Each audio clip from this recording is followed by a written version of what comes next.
lately I've been feeling things change. We've been working hard, no sleep, get it every day. And I swear that we ain't stopping till we pay. Yeah, the pressure on, gotta make it work, triple play, yeah. Triple play, making a triple play.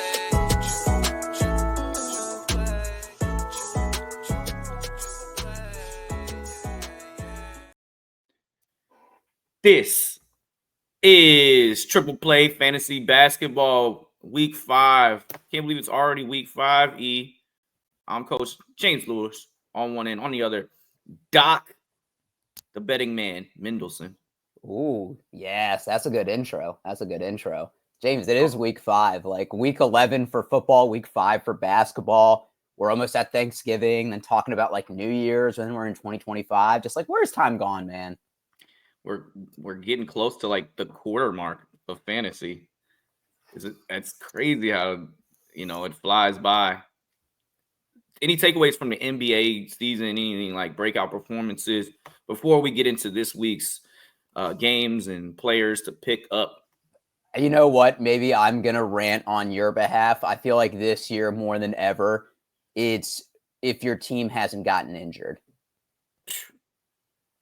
Oh, I'm getting killed with the injuries lately, but I know I'm not the only ones. Because wait, and you know how I had the Pelicans last week? I gotta go another pow.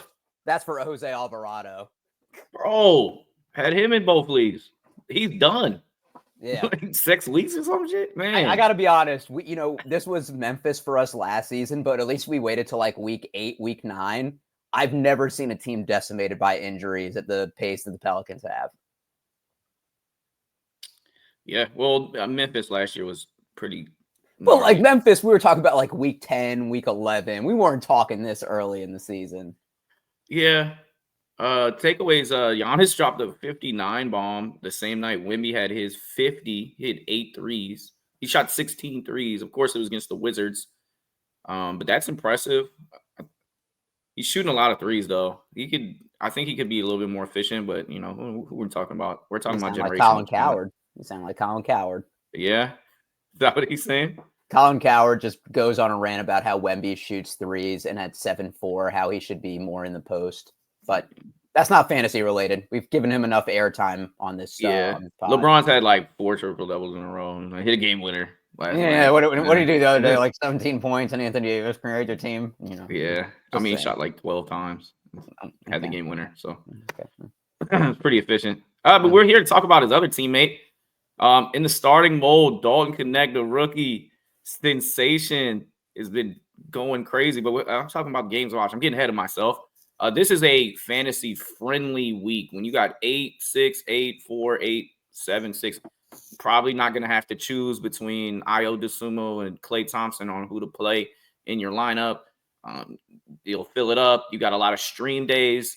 You want to look at the teams that, favor those days. The Hornets, Lakers, Spurs, like a lot of them, they play that Tuesday, Thursday, Saturday, which are all streamable days with 6, 4, 7 Sundays a stream day. 4 teams with 2: Heat, Wolves, Thunder, Suns. If you're a SGA owner, it might not be the best week for you.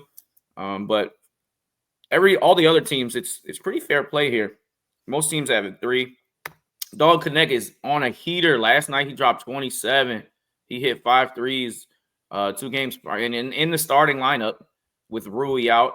It looked kind of cool, man, watching, Austin Reeves and Dalton Knecht out there just playing like good basketball. Dalton, what you saying, James? What you saying? Why'd you single them 2 out? Because the white Americans they're on the come up, and we're gonna talk about Donovan Clingan too, man. Like we're making a comeback here. Looks like 1980s a little bit. But Dalton Knecht, he caught a body yesterday, little quick jam, 2-hand. I don't know who's the recipient of that, but that was pretty sweet. And right now he's in the starting lineup. He's going to shoot threes. He's a good stream option now that he's playing and he's in the starting lineup. Oh, and this show is featuring basically all rookies, man. These are all the rookies that I like. I know this rookie class is bummy, but these guys are all in my top 10. Shout out Stephon Castle, Donovan Clingan, Jared McCain, and Dalton Knecht. Some of them slipped a little further than I would have supposed. And pick Dalton Knecht. What say you, Doc the local Laker hater.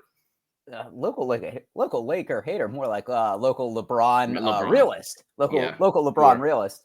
Yeah. Dalton Knecht, season high 37 minutes yesterday, 27 points, 10 of 17 from the field, 5 of 10 from 3, 7 rebounds, 2 assists, and 2 steals. I don't want to say that's the beginning of a breakout, but I think, we were surprised when Dalton Knecht fell to 17. Some drafts had him top 10 overall. So I think the Lakers got a steal and somebody that's going to fit well in the system. Rui has missed 3 games straight with a sprained right ankle, and Rui was averaging close to 30 minutes a game. So hence those minutes are going to Knecht, 25 plus in the last 3 games. I think someone that knows his role on the team. I mean, he's made 12 threes over the last 3 games. So yes, he has a role while Rui's out, but it's not like Rui was favorable with the previous coaching staff. So I could see Knecht taking his spot long term. Yeah, and a 14% roster, you can find him in just about every league. He's still sitting there on the waivers this morning, but after that 27, you'll see more pickups in the week. And then someone else benefiting off of injury, Jared McCain, after his freshman season at Duke, was wowing. California high school superstar. He comes in, and as soon as he starts getting a little bit of time, he's producing at a very high level. And I'm glad he's getting this opportunity because I think Philly got a young star in the making. James, first of all, we talk about the photos I could choose on there. I don't know if you noticed the black nail polish. Oh, yeah. Yeah, he's one of those guys that now makes me feel old because he's a TikTok star. Remember we were texting during the draft, and it was between Bub and McCain, and I said I wanted the Wizards to get McCain. I love that. I wasn't mad at that. I mean, Bub is, he flirts with triple doubles. But I did have McCain. Again, I had both of those guys in my top 10. Dalton Knecht, I thought if the Spurs kept that pick, I think they at 8, that was probably a solid option, somebody that can go in there right away. And then McCain, I just liked. I know he's a little undersized as a guard, but he's really polished. He can really score on 3 levels. I mean, 20 plus points the last 4 games, playing 30 minutes over the last 5 games, 30 plus minutes. Obviously, Tyrese Maxey's out, so this is a big beneficiary of that. Embiid and George not fully healthy. So when the team is fully healthy, and I'll put that in air quotes because they might never be, it'll be interesting to see what role McCain has. But I don't think that you can push him back to what he was getting at the beginning of the season, with 10, 12 minutes. I think obviously somebody that you're grabbing now, maybe he's a sell high candidate if he keeps this up for another week or 2. I mean, he was 3% rostered. Now he's 37% rostered. So like a bunch of people picked him up. But trade him to your local Duke fan when Maxey's getting close to returning. Yeah. Well, I just like that he's impressive now, and Nick Nurse can use him going forward. He might be stealing some of those Kyle Lowry minutes going forward. And then Stephon Castle, who's put himself in the starting lineup. This is with Devin Vassell still coming back, and they were kind of monitoring his minutes. But the Castle and CP3 backcourt right now is in play. He's more impressive on the defensive end, especially this early in his career. But, a couple 22 and 23 spots in the last 2 weeks and giving you 13-3, some assists. Those are hard to come by, 5 assists. And him just being able to make more of his 3-pointers makes him a lot more relevant, especially fantasy relevant right now. Yeah, I mean, he has scored double-digit points over the last 6 games. He's playing good minutes. And it's interesting to see, too, like, Pop isn't coach right now. So you can kind of scrap whatever minutes or whatever game plan he was having at the beginning of the season. Obviously, Vassell is back. I really like Castle. I think he fits in well. CP3 has been healthier than we've thought to begin the season. I'm surprised he's playing back-to-backs. So I think Stephon Castle, this is something that we could keep long-term. He is too cool of a last name for us to we need a nickname for him. Like, we want to call him the Fortress. The Fortress. Kind of like a synonym for Castle, the Fortress. It might grow on me, the Fortress. Yeah. I typed in synonyms for Castle, and that's the first one that came up. Citadel is another. I don't like that. Tower. Well, no. You remember Steve Urkel? He'd go in the little machine, come out, and he's Stephon. This is Stephon Castle. Stephon? Yeah. He's the cool Urkel. Stephon Fortress. I like that. Moving on to his Husky teammate, Donovan Clingan. God, Finally got on the pants, court. James. What's up? I said, keep it in your pants. Hey, dude, come on, man. Stop making me uncomfortable on this show. You're making me uncomfortable. Nah, you do things, bro. You do things. He got some minutes. I'll say he's got some minutes. James, why'd you pick that picture for him? That's 17, 12, and 8. That's cap. You know you put this weird picture. Hey, guys. I don't know why you picked this picture. I already had a Donovan Clingan graphic made up, and then you're here. But here we are, 19-7, 3-3. There are 2 games basically put together because the Blazers really didn't play. But Ayton went out, and not only did Clingan go off in the game, and then this was in the second of a back-to-back, which Robert Williams doesn't play, but the Time Lord turned back the clock. 19-9, 3 assists, 3 blocks, 3 steals. He's all over the place. And that's 25 both of these guys. Too. That's 25 minutes he did that. Nasty work. That's just time. That's the epitome of Time Lord in a nutshell. Yeah. And these guys, like, when they play, like, they are must-stream roster guys. I went and picked up Clingan ahead of schedule, even though it might have killed me in one of my leagues because I think I missed out on 3 games. But I wanted to see him on this Sunday and Monday because if he does get consistent minutes, he's a must-roster guy because he's going to get you rebounds, and he's going to get you blocks, and he's going to shoot a very high percentage. The 8 needs to get out of town like yesterday. I don't know if anybody wants him, but still. This not with that contract. This is a term in fantasy football, and I want to give somebody credit on Fantasy Basketball Reddit. The Blazers have like center by committee, running back by committee. Yeah. Fantasy football. This is like center by committee. It's like DeAndre Ayton, Clingan, Robert Williams. 2 out of the 3 can't stay healthy, and 1 is 20 years old. I think obviously Ayton is rostered.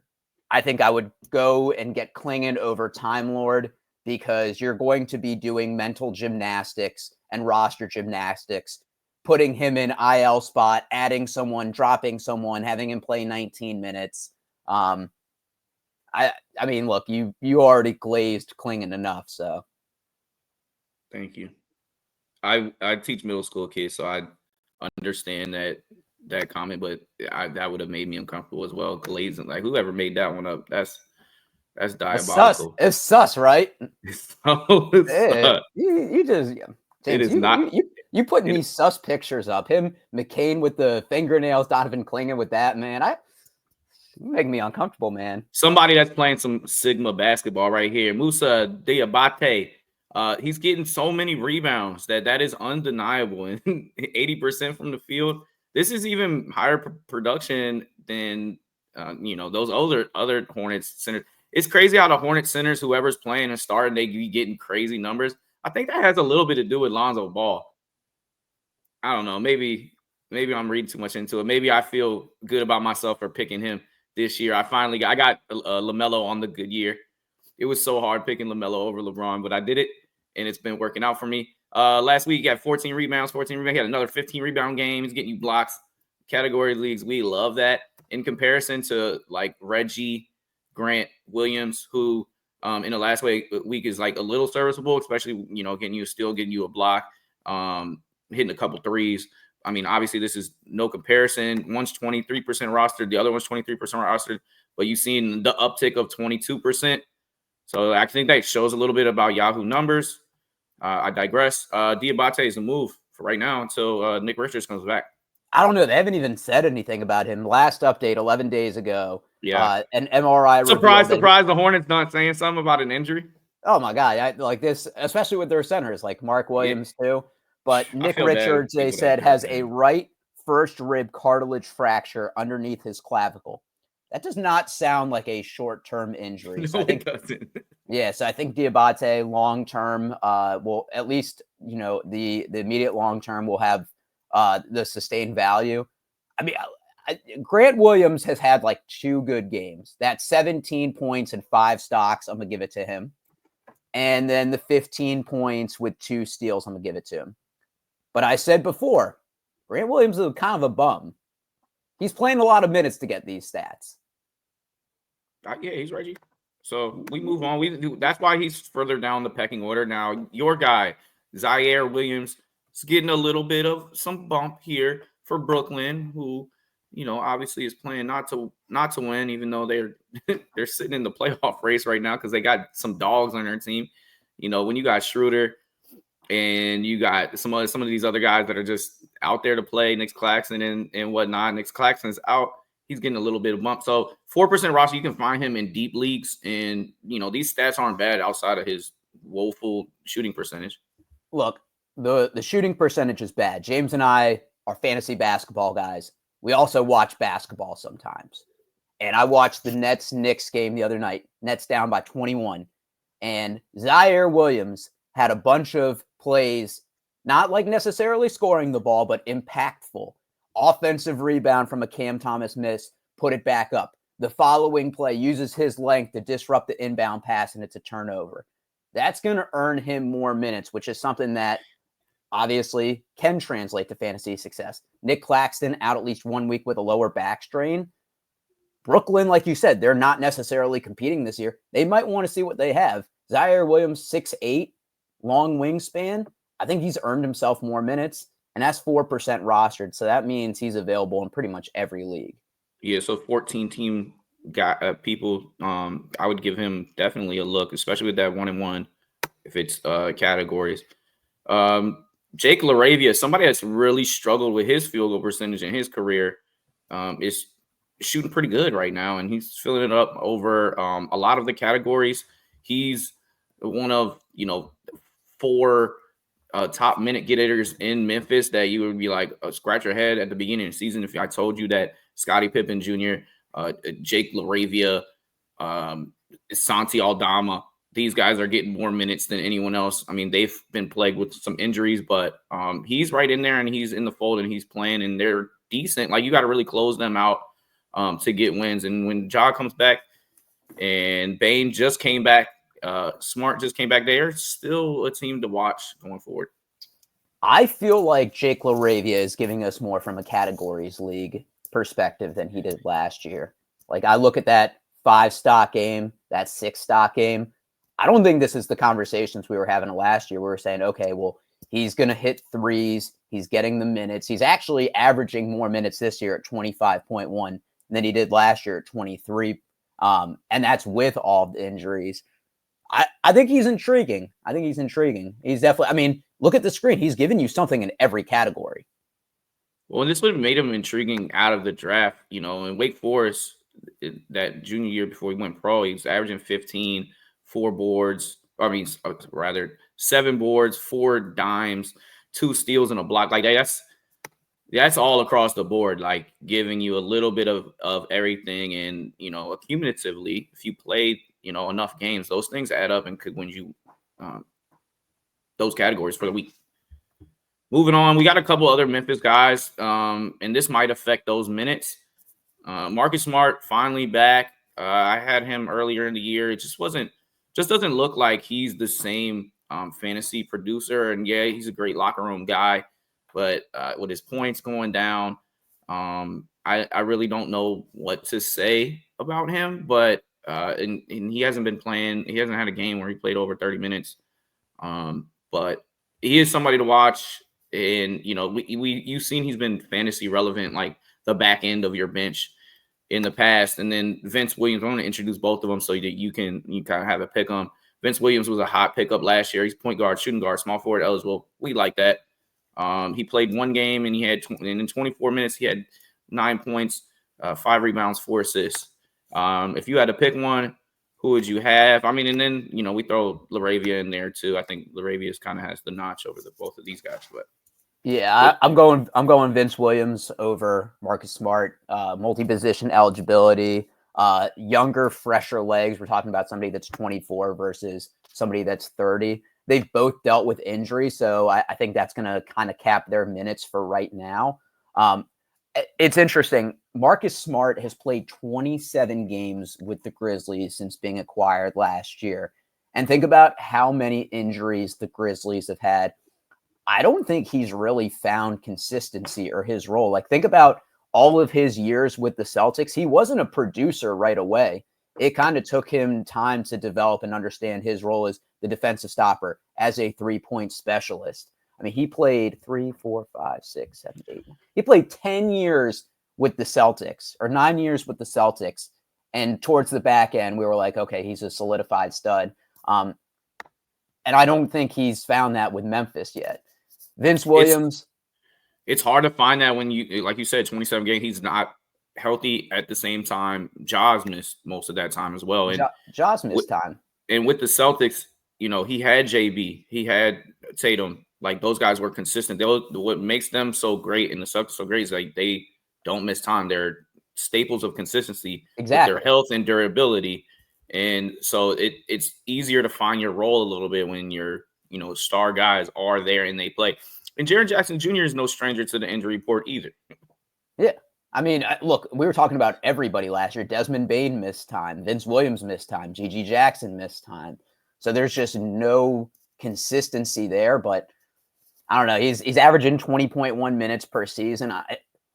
Maybe they have a little bit of buyer's remorse, but I think Vince Williams is going to give you more upside. And obviously he's coming back from a tibia injury, but I think those minutes will start to ramp up. And Memphis isn't tanking like they were last year. Yeah, and when I put his graphic together, I kept some of his stats from last year because he only played that one game. But like you see, he had 17, 8, and 8 against New York. He had 19, 9, 2 blocks, 3 steals. Like, and what's been really impressive about Vince Williams Jr. is his defense. Like, he'll go out there and guard. This is why he has position flexibility. He guards ones, he guards twos, he guards 3. He takes on the best player on the other team. If you bring in him and Marcus Smart off the bench defensively, that's going to be impressive for Memphis, who their offense took a huge uptick with these, you know, really it's like almost like G League guys. Like Vince Williams, they got from, you know, the G League. They signed these guys to like multi-year contracts too. I like the foundation as far as the bench is concerned that they've built. They just need their stars to play, and they might actually hit. I mean, they're 7-6 this year, so I think they started out this season like 2-8 last year. So yeah, I'm optimistic on them. Yeah, it's really just about staying healthy. You know, obviously they have Scottie Pippen Jr. also, but like you said, it's about staying healthy. First father-son to go triple-double. So shout out Scottie. Isn't it funny how Scottie is spelled? It's SC, different. Yeah, it's with a Y instead of the IE. And I saw Scottie Pippen Sr. talking about it, and he was like, yeah, they just never checked in with me. They just always had it wrong. I didn't know that. Yeah, I didn't know that either, but here we are. So I thought this show was super fun. Wait, we got one more guy. Oh, yeah. Malik Beasley. James, you almost skipped the guy again. Yeah, this is your guy. Go ahead. Talk about him. Look, you was I the one that added Malik Beasley? I mean, I don't mind if I did because I think he has relevance. 20 and 21 last couple games. One of the things that jumped out with me, first of all, I don't think he's going to average 5 rebounds. I think that is that's very. Oh wow, James just stealing it with another image. You didn't like the one I put of him holding the follow through? I like mine better. All right, that's fine. You can just put more work on yourself. I don't think he will average 5 rebounds in a given week.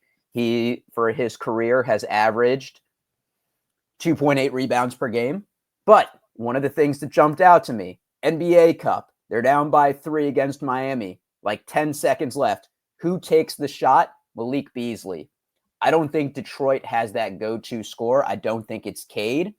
And I think Malik Beasley in the short term will be that guy. So 3s and scoring, add him. Don't expect anything else. They are not an easy out. Detroit's making each and almost every game a competitive one. And Cade is reaping the benefits. Jaden Ivey, thank God Monty Williams is out of there because Jaden Ivey is actually good. Yeah. Like JB Bickerstaff is JB Bickerstaff. He's a decent coach, yes. He outcoached Spoelstra in that NBA Cup game. Is Coach of the Year a wrap, though? You mean with Atkinson? Yeah, the Atkinson diet over there in Cleveland. Like, it's already not even a quarter of the season gone. Atkinson caught a lot of slander for what people thought he was with the Nets, but the Nets are just a messed up organization. I'm glad people realize that. No, I mean, it was when they got all the stars and then he got fired. Like, he was fine when it was he had a gang of, like, not nobodies, but he didn't have the James Harden, KD, and Kyrie. That's when like they were competitive. They were a playoff team, and I'm glad he's getting this second opportunity with stars that like are believing with him, and he's mixing, he's matching, and Cleveland is the best team in basketball so far this season. Shout out Darius Garland and those who picked him this year in your league. You gotta just continue to pat yourself on the back, James. Oh, I got Donovan Clingan. Oh, I got Darius Garland. I thought this was fantasy basketball for everybody, not just a congratulatory circle for yourself. I mean, there's a reason why it's the same guys that win the league. You know what I mean? Shout out our champions in leagues and those still striving. We are here for you. James, you're ugly. Well. You bring this out of me. I'm not really this arrogant, but thank you. You poke and prod so much that it happens. What are you talking about? I'm an angel, bro. Yeah, sure you are, Doc. You should see some of these text message threads. It is explicit. Anyways, I know. I can't believe James coaches middle school kids with what he puts in texts. We're not gonna put that on here. We wish you luck this week. Hopefully you stay injury free. If not, like maybe just pick up a rookie that's sitting there in the waivers. Stay active. Watch anytime like your player comes back. And until next week, hopefully it pops off for you. I'm Coach on the other end, Doc. We'll see you next time. Peace.